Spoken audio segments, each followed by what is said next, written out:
Usa ka miyembro sa LGBTQIA+ nga naglingkod lang sa nakaparadang e-bike ang gipusil patay sa wa pa mailhing mamumuno. Pasado alas 2 ganinang kadlawon sa barangay Tangki, Talisay City. Ang biktima na ilang si Jason Dihacto, 19 ang panuigon nga nagpuyo sa mong barangay.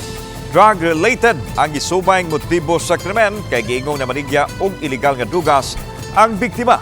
Sa pakisusi sa Talisay City Police, nisaysay ang usa ka residente sa lugar nga samtang siya nangape. Ganinang kadlawon, nakadungog siya usa ka masipang buto.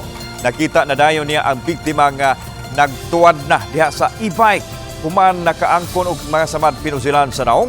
Usa ka nahibaw-an nga sa kapulisan nga nakadispalko kuno ang biktima og halin sa illegal nga dugas. Naglingkod si Dihacto sa e-bike sa dihang gipusil sa wa pa mailhing mamumuno. Para ang investigasyon sa kapulisan, labot sa mga pagpamusil ug ang pag-ila sa responsable sa krimen. Target mo to na to for drug operation. Accordingly, na maligya to drugs.